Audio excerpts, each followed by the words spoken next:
जिस तरह से हम लोग के पक्ष में ही वो बोल रहे थे और उन्होंने 1 महीना का समय दिया है। साथ ही साथ हम लोगों ने आपत्ति किया कि सर हम लोगों ने बहुत दिन से हम लोगों का रजिस्ट्रेशन हो चुका है, लेकिन रिन्यूअल के लिए हम लोग किए हैं और अग्निशमन जो विभाग है उससे हम लोग जो नो ऑब्जेक्शन सर्टिफिकेट है उसमें लेट हो रहा है। जो जहाँ पे जो एरिया है मुसल्लापुर एरिया कोचिंग का जो पुराने बिल्डिंग बना हुआ है, जितना रूल रेगुलेशन है सब लागू नहीं हो पाएगा। देखिए, बड़े अच्छे एनवायरनमेंट में बातें हुई है और लगभग 2 घंटे की ये बैठक चली है। 2 घंटे हम लोगों की बैठक चली है जिसमें सारी बातों पर बातें हुई है कि प्रशासन का, सरकार का और कोचिंग का जो एक बच्चों के हित में जो फैसला होना चाहिए वो सब सारी चीजों पे बातें हुई है। देखिए, बड़े अच्छे एनवायरनमेंट में बातें हुई है और लगभग 2 घंटे की ये बैठक चली है। 2 घंटे हम लोगों की बैठक चली है जिसमें सारी बातों पर बातें हुई है कि प्रशासन का, सरकार का और कोचिंग का जो एक बच्चों के हित में जो फैसला होना चाहिए वो सब सारी चीजों पे बातें हुई है कि कैसे आप स्टेयर्स की संख्या आप बढ़ाइए, फायर एक्सटिंग्विशर्स लगाइए और बच्चों को एक अच्छा एनवायरनमेंट, सारी चीजें अच्छे तरीके से मुहैया करवाइए। और भविष्य में कोचिंग विलेज की भी बात हुई है कि भविष्य में एक अच्छा स्पेस देख करके हम लोग कोचिंग को क्राउडेड जगह से शिफ्ट करके किसी ऐसे जगह पर ले जाएं जहां पर सारी चीजें मुहैया हो। और सरकार, डीएम साहब ने भी ये कहा है कि हम भी इस पर बातें आगे तक पहुंचाएंगे कि सारी सुविधा कैसे किसी खास जगह पर मुहैया करवाई जा सकती है। कोचिंग की सेफ्टी एसओपी को लेकर क्या कुछ बात की है सर डीएम के साथ? डीएम साहब का साफ साफ कहना है, प्रशासन का भी साफ साफ कहना है कि बच्चे सबके हैं। आज किसी के साथ घटना हुई है, कल किसी और के साथ होगी, तो इस पर सेफ्टी मेजर्स को ध्यान में रखते हुए फायर का एनओसी होना चाहिए।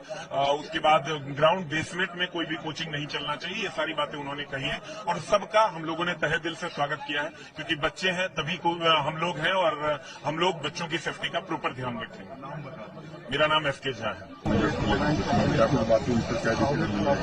इसमें जिनका रजिस्ट्रेशन पूरा नहीं है और सेफ्टी क्राइटेरिया पूरा नहीं किया उनको 1 महीने का नोटिस मिला है। 1 महीने के अंदर आप सब पूरा कीजिए और जिनका एंट्री एग्जिट एक ही है उस पे अपने मकान मालिक को नोटिस बताना है कि आप इसको पूरा कीजिए, एग्जिट का व्यवस्था कीजिए। ऐसे में क्या डिसीजन लिया गया सर बच्चों की सेफ्टी को लेकर, जो एसओपी है उसको लेकर भी कोई निर्णय हुआ है? हाँ, जैसे जो रसीद क्लासेस भीड़ जिसमें ज्यादा है उसको 1 मीटर स्क्वायर फीट पे उसके स्पेस के हिसाब से बच्चे बैठाने का ऑर्डर मिला है। ये कैसा आप ड्राइव को आप लोग कैसे देख रहे हैं जो जिला प्रशासन चला रही है कोचिंग सेफ्टी को लेकर? नहीं, ये तो सही है, लेकिन जो जहाँ पे जो एरिया है मुसल्लापुर एरिया कोचिंग का जो पुराने बिल्डिंग बना हुआ है, जितना रूल रेगुलेशन है सब लागू नहीं हो पाएगा। उसको कुछ संयमित रूप से यूज करना पड़ेगा सरकार। नाम बताइए। मेरा ओपी मेहता मैथमेटिक्स से।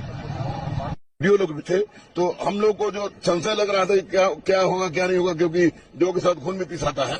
तो वैसी परिस्थिति में आज का जो आपको डिस्कशन हुआ वो डिस्कशन जिस तरह से हुआ हम लोग सपना में भी नहीं सोचे थे कि डीएम साहब, सीनियर एसपी साहब, कमिश्नर साहब और शिक्षा से संबंधित अधिकारी, अग्निशमन का अधिकारी जिस तरह से हम लोग के पक्ष में ही वो बोल रहे थे और उन्होंने 1 महीना का समय दिया है। साथ ही साथ हम लोगों ने आपत्ति किया कि सर हम लोगों ने बहुत दिन से हम लोगों का रजिस्ट्रेशन हो चुका है, लेकिन रिन्यूअल के लिए हम लोग किए हैं और अग्निशमन जो विभाग है उससे हम लोग जो नो ऑब्जेक्शन सर्टिफिकेट है उसमें लेट हो रहा है। तो स्पष्ट रूप से कहा गया कि 1 महीना के अंदर सब कुछ कर दिया जाएगा और साथ ही साथ अब जो भी अप्लाई करना है वो अप्लाई के लिए अलग से पोर्टल खुल रहा है हर विभाग का, जो कि बहुत बड़ी सुविधा हम लोग को मिल जाएगी।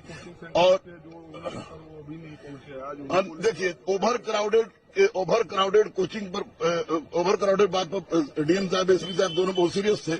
बहुत सारे जगह पर ऐसा है कि जहां ओवर क्राउडेड होता है तो स्पष्ट कर दिया है डीएम साहब ने और सीनियर एसपी साहब ने कि 150 से 200 से अधिक बच्चे रहेंगे तो वो गलत माना जाएगा और 150-200 फिक्स कर दिया गया एक रूम में।